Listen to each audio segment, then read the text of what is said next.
இந்த வீடியோவில் மிக முக்கியமான டிஎன்பிஎஸ்சி வினா விடைகளை நம்ம பார்க்க போகிறோம். தோன்றல், திரிதல், கெடுதல் என்பன எவ்வகை புணர்ச்சி ஆகும்? விகார புணர்ச்சி. தேவநேய பாவாணருக்கு எத்தனை சிறப்பு பெயர்கள் உண்டு? 174. மொழி ஞாயிறு பிறந்த ஊர். மொழி ஞாயிறு என்று அழைக்கப்பட்டவர் தேவநேய பாவாணர். அவர் பிறந்த ஊர் சங்கரன் கோவில். காமராஜர் துறைமுகம் எங்குள்ளது? எண்ணூரில் அமைந்துள்ளது. ஜவஹர்லால் நேரு துறைமுகம் எங்கு உள்ளது? மகாராஷ்டிராவில் அமைந்துள்ளது. மார்முகவ் துறைமுகம் எங்கு உள்ளது? கோவாவில் உள்ளது. பாரதீப் துறைமுகம் எங்கு அமைந்துள்ளது? ஒடிசாவில் அமைந்துள்ளது. வ.உ. சிதம்பரனார் துறைமுகம் அமைந்துள்ள இடம் தூத்துக்குடி. மிளகு உற்பத்தியில் முதன்மை மாநிலமாக விளங்குவது எது? கேரளா. கரும்பு உற்பத்தியில் முதன்மை மாநிலம் எது? உத்தரப்பிரதேசம். கோதுமை உற்பத்தியில் முதன்மை மாநிலம் எது? உத்தரப்பிரதேசம். பருத்தி உற்பத்தியில் முதன்மை மாநிலம் எது? குஜராத். தேயிலை உற்பத்தியில் முதன்மை மாநிலம் எது? அஸ்ஸாம். அம்பேத்கர் படைத்த மிக புகழ்பெற்ற நூல் எது? இந்தியாவின் தேசிய பங்கு வீதம். காமராஜர் ஆட்சி காலத்தில் கல்வி அமைச்சராக இருந்தவர் யார்? சி. சுப்பிரமணியன். காமராஜருக்கு நடுவண் அரசு எந்த விருதினை அளித்து சிறப்பித்தது? பாரத ரத்னா. காமராஜர் பிறந்த நாளை எந்த நாளாக நாம் கொண்டாடுகிறோம்? கல்வி வளர்ச்சி நாளாக. காமராஜர் முதலமைச்சராக பதவி ஏற்ற ஆண்டு எது? 1954. தனித்தமிழ் இயக்கத்தை உருவாக்கியவர் யார்? மறைமலை அடிகள். பரிதிமாற் கலைஞர் படைத்த நூல் எது? மான விஜயம், கலாவதி, ரூபாவதி. பரிதிமாற் கலைஞர் நடத்திய இதழ் எது? ஞான போதினி. ஆங்கிலத்தில் தமிழ் மொழி இலக்கிய வரலாற்றை படைத்த அறிஞர் யார்? வையாபுரி பிள்ளை. நவசக்தி இதழை நடத்தியவர் யார்? திரு வி.க. கார்பெட் தேசிய பூங்கா எந்த மாநிலத்தில் அமைந்துள்ளது? உத்தரகாண்ட். இந்தியாவில் புலிகள் பாதுகாப்பு சட்டம் கொண்டு வரப்பட்ட ஆண்டு எது? 1973. உலகில் மிகப்பெரிய தாவர விதை வங்கிகள் எங்கு காணப்படுகிறது? இங்கிலாந்து. இந்தியாவின் பிஸ்மார்க் என்று அழைக்கப்பட்டவர் யார்? சர்தார் வல்லபாய் பட்டேல்.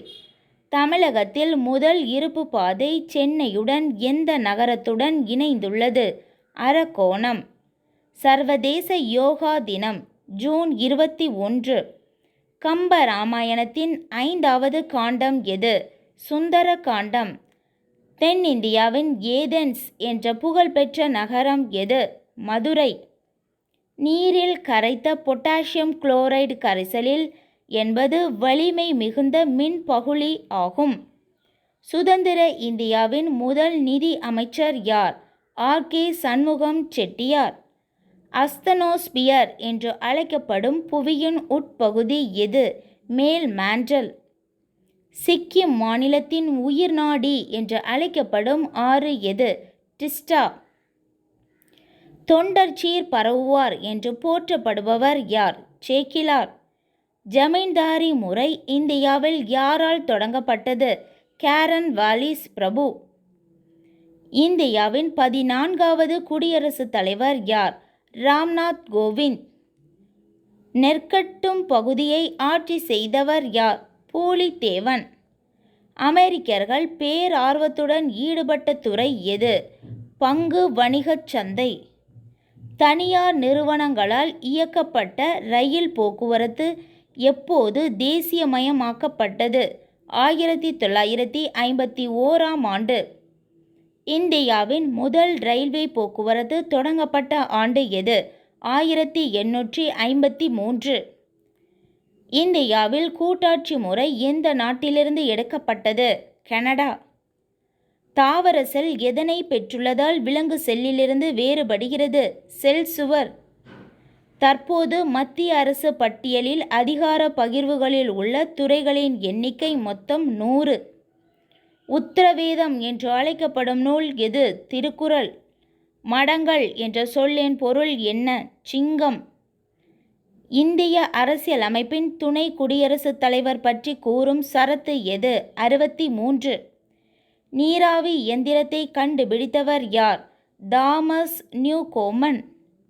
ஒளிரும் மின் விளக்கை கண்டுபிடித்தவர் யார்? மார்க்கோனி. வெட்டுவான் கோவில் எங்கு அமைந்துள்ளது? கழுகுமலையில்.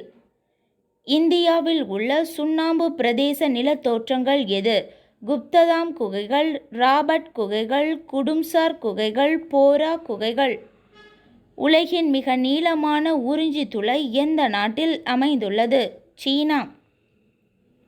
நீண்ட காலத்திற்கு மிக பரந்த நிலப்பரப்பில் ஏற்படும் வானிலையின் சராசரியே காலநிலை ஆகும். ஒவ்வொரு கிலோமீட்டர் உயரத்திற்கும் வெப்பநிலை எவ்வாறு குறைகிறது? 6.5 டிகிரி சென்டிகிரேட் அளவு குறைகிறது. காற்றின் வேகத்தை அளக்க பயன்படும் கருவி அனிமோமீட்டர். காற்றின் திசையை அளவிட பயன்படும் கருவி விண்ட்வேன். தமிழ் மொழி செம்மொழியான ஆண்டு 2004ஆம் ஆண்டு. சமஸ்கிருத மொழி செம்மொழியான ஆண்டு 2005ஆம் ஆண்டு. உலகின் மிகப்பெரிய சுண்ணாம்பு பிரதேச நிலத்தோற்றம் எது? நல்லர்பார். சுண்ணாம்பு பாறை நிலத்தோற்றங்கள் உருவாவதற்கான காரணம் நிலத்தடி நீர். கடல் தூண்கள் உருவாவதற்கான காரணம் கடல் அலை அரித்தல். பாறைகளின் சிதை உறுதலும் அழித்தலும் எவ்வாறு அழைக்கப்படுகிறது? வானிலை சிதைவு. ஒரு நாளில் குறிப்பிட்ட பகுதியில் ஏற்படும் வளிமண்டல மாற்றம் பற்றி அறிவது வானிலை ஆகும். சாம்பல் புரட்சி எதனுடன் தொடர்புடையது? உரங்கள். பஞ்சாயத்து அமைப்புகளில் எத்தனை பணிகள் 73வது சட்ட திருத்தத்தில் குறிப்பிடப்பட்டுள்ளது? 29 பணிகள். அவ்வளோதான்.